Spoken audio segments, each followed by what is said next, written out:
Hey guys, I'm Jerry Miculek and I want to show you some of the magnet-ported products that I have here. I've been using magnet-ported handguns for over 30 years. And what magnet-porting means is electrically discharged machining. You're looking at the top of the barrel here, you see these little gas ports?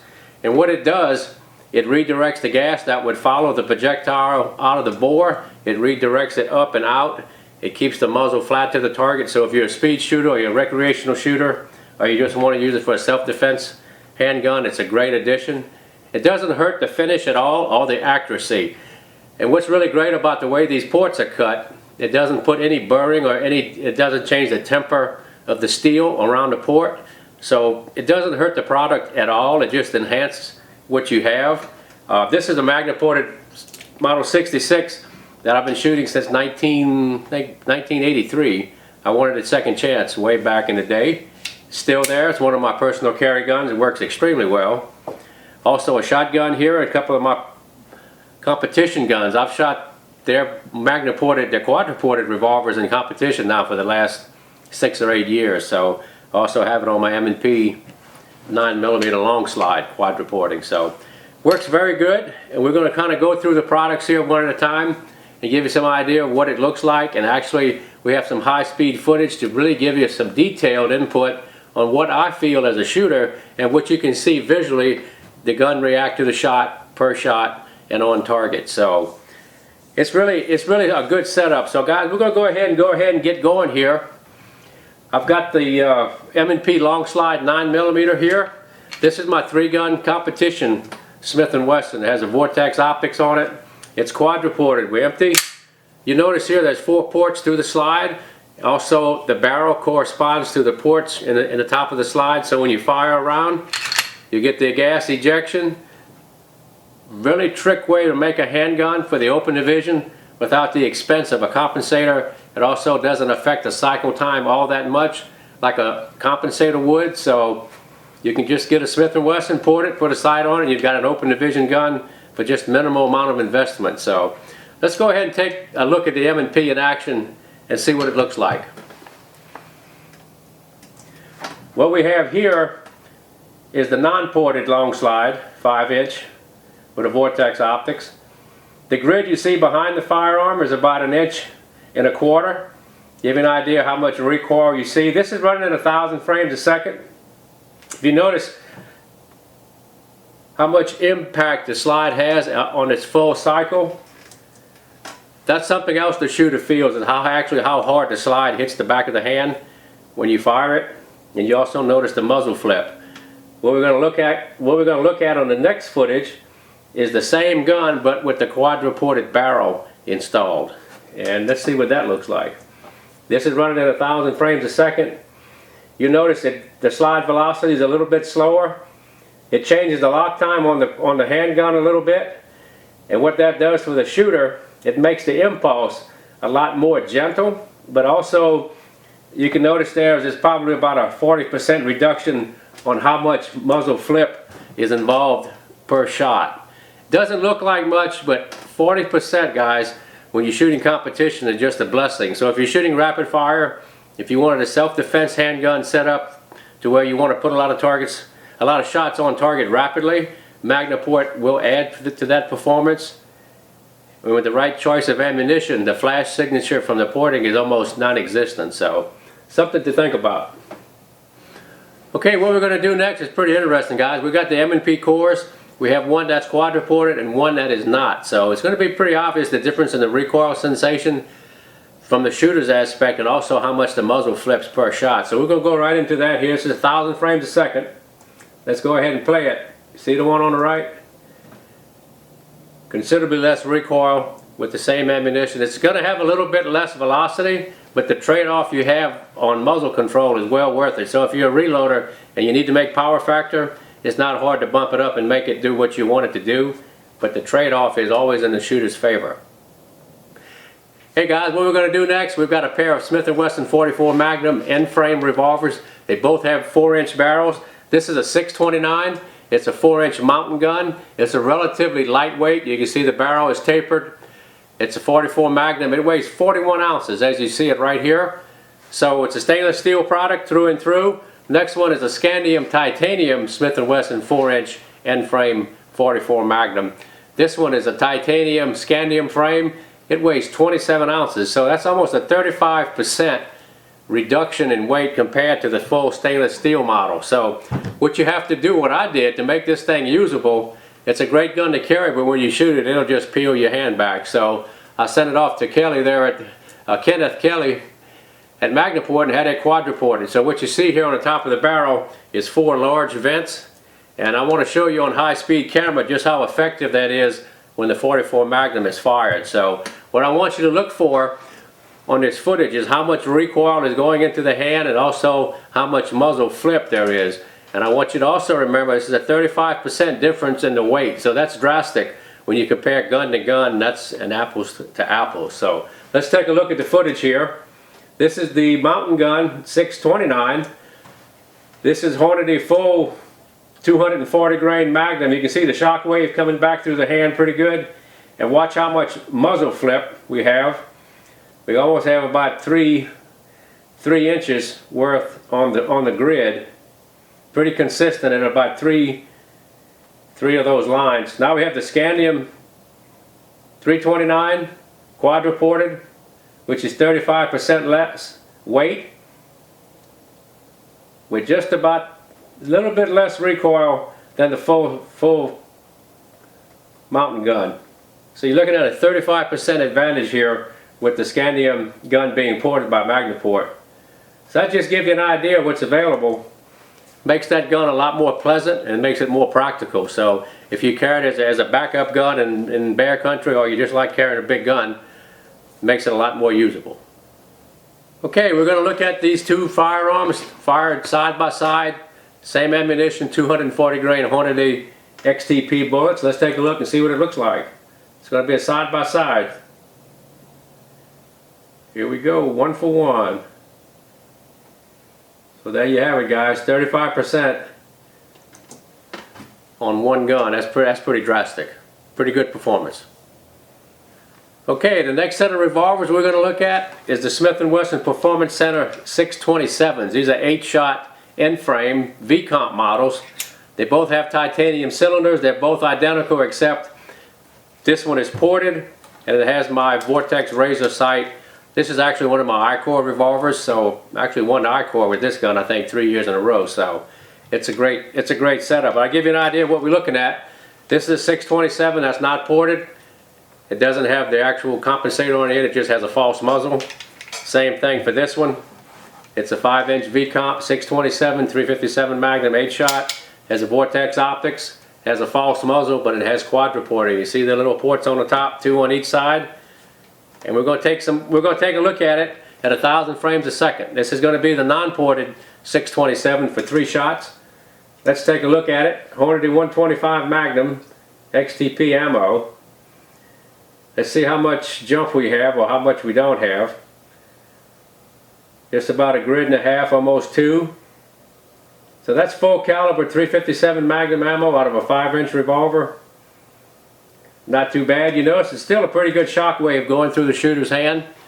Now we're going to go to the V-comp 627 with the quadruporting, and let's see what that's going to look like. Here we go. This is the quadruporting. You notice it's probably a 50% reduction on that gun. That's one reason I use it at I-Core. I got to use everything, every advantage I can to win. So it's a very simple conversion, very economical, very effective. So Magnaporting in this platform works out exceptionally well. Okay, what we're going to have next, we're going to do a side-by-side comparison with the 627s. It's going to be a one-shot drill, non-ported on the left, ported on the right. Pretty obvious, big reduction. Pretty good setup. Hey guys, the next footage we're going to look at is 6 rounds out of my M&P Core 9mm. This is my open division competition gun. It's going to be shooting the Hornady 115 flex tip ammunition. So here we go, 6 rounds at 3,600 frames a second. So it's going to be pretty slow, but I'll give you some detailed information on what actually I'm seeing. If you notice the slide when it goes to the rear, It doesn't batter the shooter much at all. And that's a good part of the actual sensation of shooting a ported gun, is that it slows the slide velocity down, makes it more controllable in between shots, less recovery. You notice the muzzle flip is a lot less than a non-ported gun. I think we're firing this, if I remember, at about 15 hundredths of a second per frame, per shot. You notice this is just about about an inch of rise on the muzzle, so not bad at all when you're considering it's full caliber 9.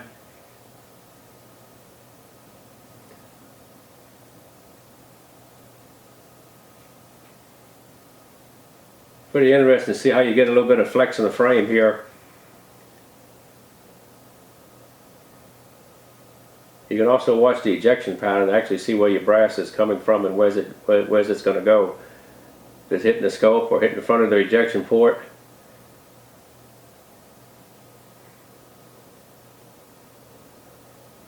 I think we have one more to go. Pretty fast recovery time.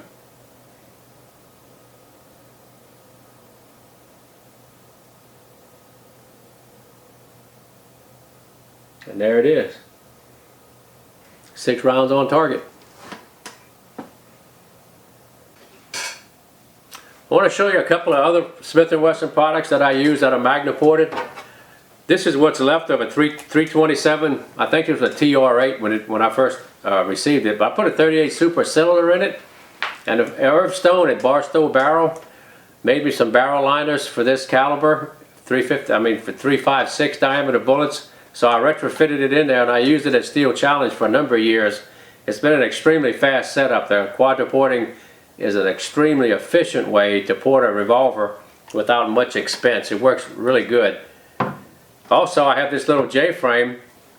This is the M&P 357 Magnum Scandium revolver J-frame, 5-shot. You'll notice it's ported too. It just has 2 ports. This is the revolver I did the upside down 200-yard balloon shot with. So a little bit of reduction on this light gun. It probably weighs, I think, about 13 or 14 ounces. So when you're shooting 357 Magnum ammunition, you can really appreciate that barrel porting really quick. So another gun, Smith & Wesson Model 13. This is a Performance Center revolver that I've been having for, I guess, 15 years now. It's one of my personal carry gun. It's also ported, it's quadra-ported. It's extremely fast and extremely flat. You can shoot 357 Magnum ammunition out of this as fast as you can shoot 38 wad cutters. So if I wanted to put 6 rounds on target with 357 Magnum ammo, 0.8 of a second, no big deal. So very efficient carry gun. I like this one a lot. This is a Model 66. I won it second chance back in 1982, I think it was, or 83. It's ported also on a 2.5-inch 357. These 2 large vents work extremely well. I've shot this one a lot. I carried this one for a number of years also. It's a great carry gun. Also, Magnaport does shotgun barrels. I'm really excited about this one. I sent Kenneth this barrel just the other day. I got it in this morning. I've got it set up different than any shotgun barrel I've ever done before. I've got 2 rows of vents on the weak side of the barrel, with gun recoils to the right, and 1 set on the left side. And we changed the location on them and where they are in relationship to the center of the bore. I'm trying to play around and get a perfect setup for my 930 Mossberg open race gun. So this is going to be, I think, the trick setup at this upcoming 3-gun season. So I've got it in. I'm getting ready to go shoot it. So a lot of Magna ported products have been a part of my shooting experience for the last 30 years. I know I got a lot of tactical guys talking about the flash signature from ported guns versus non-ported guns. So what we're going to do, we're going to step out in the dark and we're going to shoot this M&P core with the quadra-port. We're going to have Hornady 115 critical defense ammunition in it, and we're going to take out this 357 Magnum 627. And we're going to also have Hornady 125 critical defense 357 Magnum ammunition in it. So we'll give you an idea. We're going to have a GoPro on top, and we're going to have the camera on the side to give you an idea of what I see when I fire, and also a side signature to give you an idea of what someone else might see from the side. So we're going to take these guns out, Hornady ammunition, and see what it looks like. Hey guys, we're out on the range. It's a pretty dark night tonight. I've got my 5-inch core. I've got some Hornady 9mm 115 flex tip self-defense ammunition. This is the top of the line self-defense ammo. There's a lot of concern. I hear people talking about ported guns at night with the big flash signature. If you're in a self-defense situation where the flash would override your night vision and you're not going to hit anything, XYZ and all this stuff. So we're out on a good dark night. We've got really good ammunition. I've got my race gun. This is the same pistol that we did the high-speed photography with, and it's also the same ammunition. So what you're about to see is the same ammunition except in total darkness. I have my head cam on. We're going to go into the dark here and put 3 rounds on target and see what it looks like.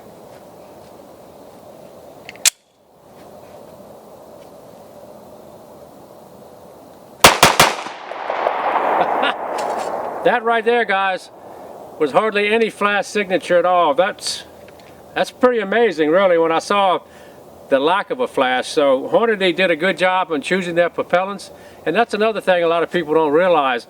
The actual propellants used in these cartridges are made for a reduced flash signature. So ammunition 10, 15, or even maybe 7, 8 years ago is not to the same quality as what's available now. So what you saw right there was full caliber 9 in a quad-reported pistol, and there was hardly any flash signature whatsoever. So I'm really surprised how low flash it was. So we're going to move on to a 357 Magnum and see what it looks like.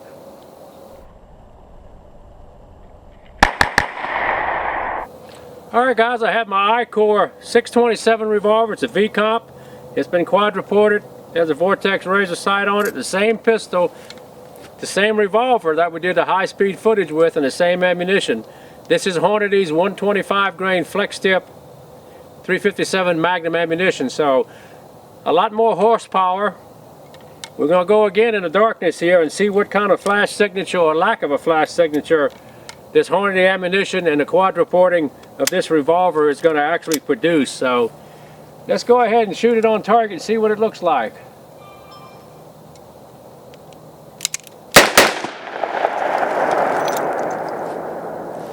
There again, for what I just released horsepower wise, that was a lot of horsepower, very minimal flash again. So Hornady there again picked the right propellant for the job, because I have shot 357s at night and it was quite blinding, but you can see right there that ball propellant or whatever proprietary propellant they actually use there is excellent for the application. So very little signature, quad reporting at night.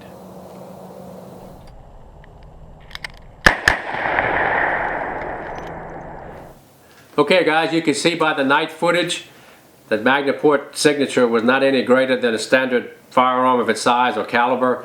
There's two things to actually think about when you watch this footage. Hornady did an excellent job of picking the right propellant with the flash deterrents to actually work with the shooter and not against him. I'm sure you can buy some ammunition that's loaded with powder that's really not selected for that.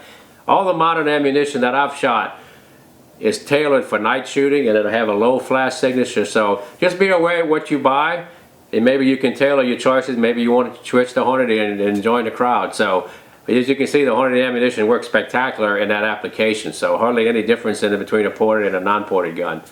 As what you can see here, guys, I've been using Magnaport for the last 25, 30 years, and I'm sure when you see me in the future, I'll have Magnaported products in my holster. So I'm very satisfied with it, and I can't think of a better way to have a winning combination than Magnaport and Smith & Wesson.